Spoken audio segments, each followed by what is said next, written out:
दूसरे दिन भगवान सरसैया पर पड़े हुए पितामह भीष्म के निकट पहुंचे हैं। भगवान की आज्ञा से पितामह भीष्म ने युधिष्ठिर को दान धर्म, राजधर्म, मोक्ष धर्म, स्त्री धर्म, भगवत धर्म, समास व्यास के क्रम से समझाया और अंत में अपनी वृत्ति को चारों ओर से अंतर्मुख करके भगवान की स्तुति की।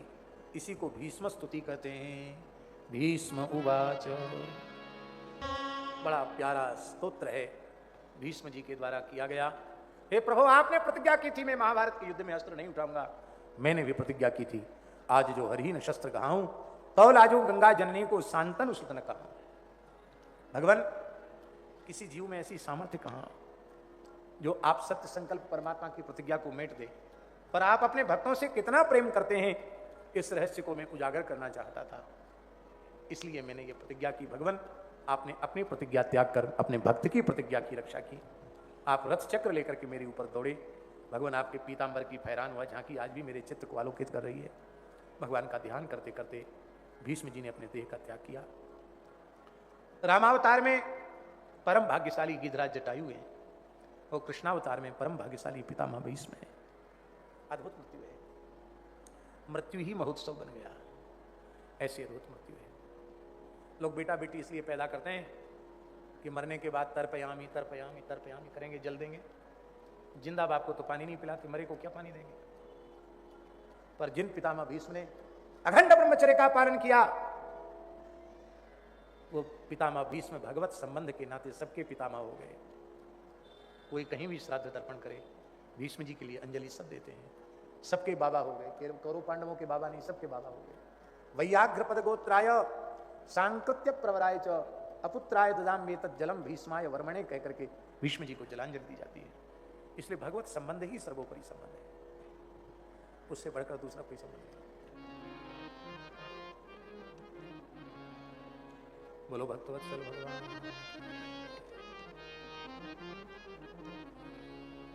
भगवान ने द्वारिका प्रस्थान किया।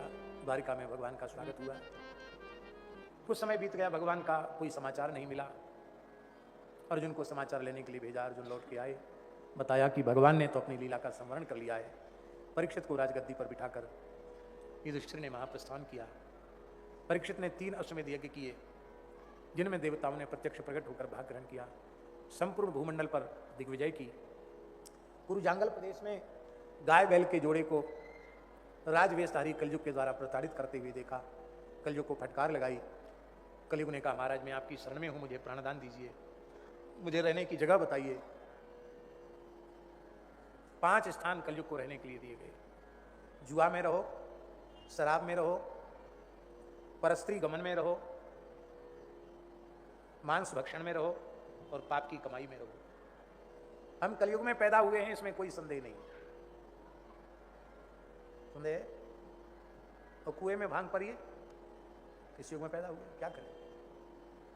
कलयुग में हमारा जन्म हुआ, ये हमारी मजबूरी है, पर कलयुग में जन्म लेकर भी हम सतयुग में जी सकते हैं। ऐसी सामर्थ्य भगवान ने हमें प्रदान की है।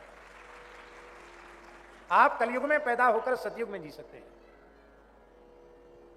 जिस व्यक्ति के जीवन में 5 बुराइयां नहीं है, वो कलयुग में उत्पन्न होकर भी सतयुगी है। उसके भजन साधन में कहीं कोई बाधा नहीं।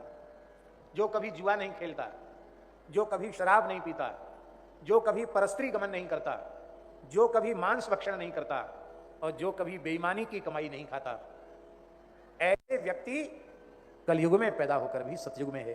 ऐसे लोगों के लिए कलयुग खराब नहीं। खूब भजन करो, आपका जल्दी काम बनेगा। ये तो ज्यादा समस्या दंभी पाखंडियों के लिए, जिनके जीवन में शुचिता नहीं है, उनके लिए है समस्या। एक दिन परीक्षित शिकार खेलने चले गए। एक ऋषि का, शमीक नामक ऋषि का तिरस्कार हो गया। उनके कंठ में मरे हुए सांप को लपेट दिया। पानी, प्यास से व्याकुल थे, पानी मांगा, पानी नहीं दिया तो ये महात्मा झूठ मूठ की समाधि लगा के बैठा है। ऐसा विचार क्यों? कलयुग के प्रभाव के कारण आया। क्यों कलयुग का प्रभाव आया? क्योंकि जरासंध का मुकुट इन्होंने आज धारण कर लिया था, जो भीमसेन ने विजय चिन्ह के रूप में जरासंध को मारकर प्राप्त किया था। अधर्म की कमाई सिर पर आते ही कलयुग को अवसर मिल गया और परीक्षित जहां नहीं जाना चाहिए था वहां चले गए और जो नहीं होना चाहिए था उनके हाथ से हो गया। तुलसी जस भवितव्यता तैसी मिले सहाय, आप न आवे ताही पे ताही तहां ले जाए। बालक श्रृंगी ने शाप दे दिया, जो भी केवल 7 वर्ष का था। कौशिकी नदी का जल हाथ में लेकर कहा, जिस लंघित मर्यादा क्षत्रिय ने अपनी मर्यादा का अतिक्रमण किया है, उस क्षत्रियाधम को तक्षक नाग आज से 7वें दिन डस लेगा। धन क्षतिस्म कुलांगारम तक्षकः सप्तमे हनि, 7वें दिन तक्षक डस लेगा। शाप की सूचना परीक्षित को प्राप्त हुई। जन्मेजय को सिंहासन पर बिठाकर परीक्षित सब कुछ त्याग कर सुखतीर्थ सुखवट में आ गए। संपूर्ण भूमंडल के ऋषि मुनि महात्मा वहां आ गए, क्योंकि सुखदेव जी की वाणी का लाभ सबको लेना है। सुखदेव जी प्रकट हो गए, बोलो सुखदेव जी महाराज की। सबने उठकर सुखदेव जी का स्वागत किया, सुखदेव जी का पूजन किया और पूजन करके पूछा कि मरने वाले को क्या करना चाहिए। इसका उत्तर सुखदेव जी कल देंगे। इतनी कथा कभी होती नहीं थी, लेकिन आज भगवान की दया से हो गई। 7 बजने में 10 मिनट कम है, आरती स्तुति में भी समय लगेगा। यही कथा का विधान। श्री कृष्ण गोविंद हरे मुरारे नारायण वासुदेव, श्री कृष्ण गोविंद हरे मुरारे हे नाथ नारायण वासुदेव, श्री कृष्ण गोविंद हरे मुरारे हे नाथ नारायण